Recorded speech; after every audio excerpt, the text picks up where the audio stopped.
In this world, healers have been recognized for their exceptional abilities and are often given positions of power as a result. There is even a royal academy dedicated to training the nation's best healers.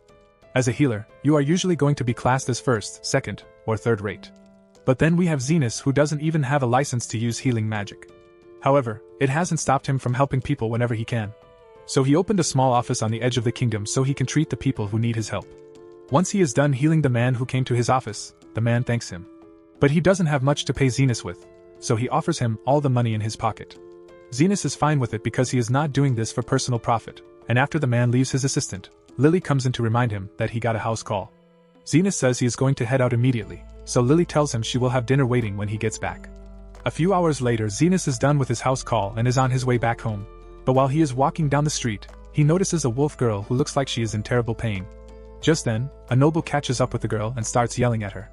He asks where she has been, so the girl tries to explain that her stomach was hurting really badly, so she tried going to the hospital, but they wouldn't treat her because she didn't have any money.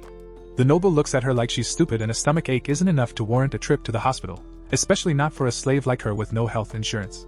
He then drags her off and says she should get back to work immediately. The noble takes the cemetery and throws her to the ground, causing her to smash her head on a tombstone. He really must not care about her health because an injury like that is enough to kill a person.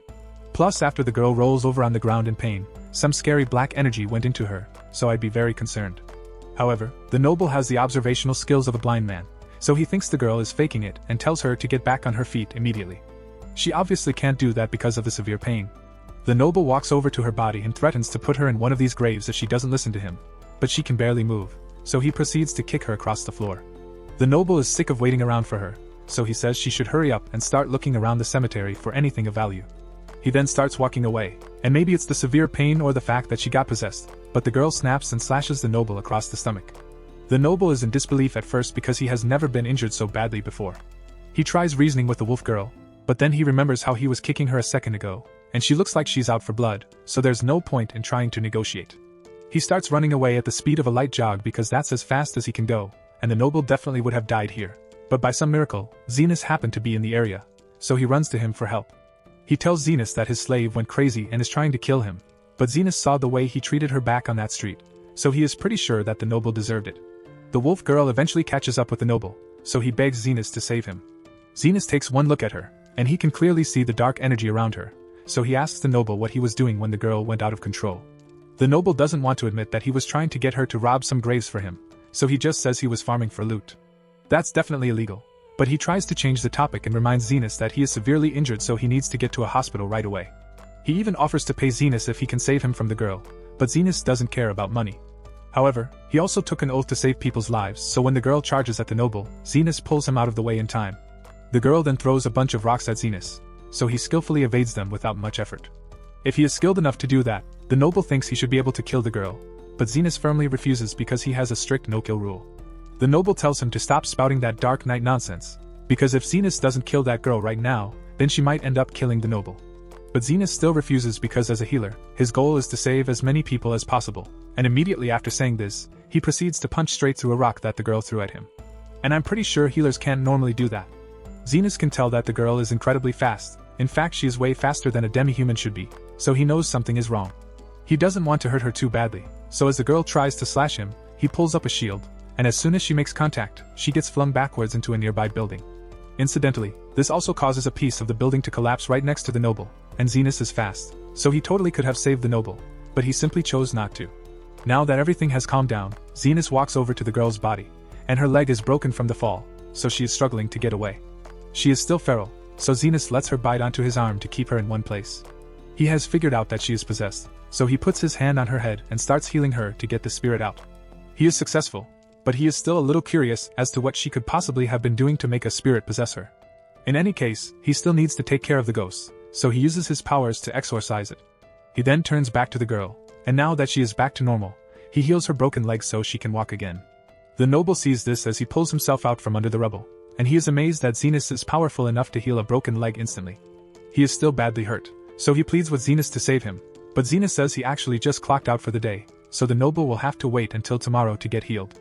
The noble knows he is going to bleed out in a couple of hours, so he begs Zenas to heal him right now. Zenas eventually agrees, but he says it's going to cost him extra. The noble doesn't care about the price, so he gives Zenas all the money he has. This is well above the current market rate for healing, so he assures Zenas should be satisfied, but to his surprise, Zenas says this is nowhere near enough. He doesn't usually care about payment, but considering how scummy the noble was acting earlier, Zenas is feeling very capitalistic right now. The noble threatens to report Zenas for extortion, but that wouldn't bother him since he doesn't have a license in the first place. He is technically an illegal healer, but the noble probably knows all about illegal stuff considering the fact that he has been grave robbing. Anyway, Zenas is willing to make a deal, so he tells the noble that he is willing to accept alternative payment, so in addition to the gold, he wants to take the noble's slave. The noble never cared about the girl anyway, so he agrees to Zenas' terms, and as soon as Zenas heals him, he hands over the girl's slave contract. The noble then walks off in a fit of rage, so Zenas sits on the floor next to the girl and waits for her to wake up. When she finally regains consciousness, she is surprised to see a man sitting next to her, and asks him who he is. Zenas tells her his name, and explains that he just bought her, so from now on she is his slave. With that out of the way, he tells Till to take off her clothes immediately. Till gets flustered and asks him if he's serious, but Zenas isn't joking. He says he paid a lot for Till, so he needs to make sure his property is in good condition. Till eventually does as he says since she can't disobey her master, and once Zenas gets a good look at her body, he can immediately tell what's wrong. He noticed that she was in pain earlier, and that's because she has a gallstone blocking her bile duct. It should be easy enough for him to fix, so he reaches for her stomach and uses magic to perform the operation. In an instant, the gallstone is removed, and Till no longer feels any pain, so she asks Zenas what he did. Zenas explains that all he did was open up her stomach, extract the gallstone, and close her back up in a fraction of a second. A totally normal procedure. Zenas doesn't think there's anything special about it, but Till knows for a fact that no other healer could do something like that. She thanks Zenas for healing her, but he tells her a thank you isn't enough. He invested a lot into her, so he is going to need Till to work to pay him back. At first, Till thinks Zenas is going to ask her to service him with her body, but Zenas just wants her to give him directions to a particular plant he has been looking for. Till thinks that's a strange request, but she leads him to a bush with the leaves that he is looking for. She asks him if this is really all he wants from her because she is willing to do a lot more for him, but Zenas says this is enough. He always demands a fair price for the work he does for others, and her helping him find these leaves is all he needed from her, so all debts have been settled. He then tears up Till's slave contract and tells her she can do whatever she wants with her life now. Till doesn't really know what to do with herself now that she's not a slave anymore, but she is free to try all sorts of new things now, and it's all thanks to Zenas. She asks if she can come see him again, and Zenas says that if she is ever hurt, he will be glad to heal her, but not for free of course. Meanwhile, back at home, while Zenas was out working, Lily began preparing dinner. The food smelled so good that the resident ghost, Camilla, had to come down to see what was cooking. Lily notices her, and Camilla says she is excited to taste Lily's cooking, but the food won't be ready for a while, so she is going to have to wait in her room. Just then, a girl named Zofia came in looking for Zenas, but Lily tells her that he is out on a house call, so he's not here right now. Zofia was hoping to get Zenas all to herself by coming early today, but since he's not here, she decides to wait until he gets back. It looks like Zofia wasn't the only one who wanted to see Zenas today, because a few moments later, Linga shows up looking for him as well. Lily informs her that Zenas isn't here, so Linga says she'll wait, but she's surprised to see that Zofia is already here. She was hoping to lick Zenas all over while he inspected her body, but now that plan is ruined. A few moments later, an orc girl named Loie bursts through the door, so Lily goes to meet her and says she can join them inside, but only after she fixes the front door she broke. Loie likes Zenas too, but she actually came because she could smell Lily's cooking a mile away, and she really wanted to try it.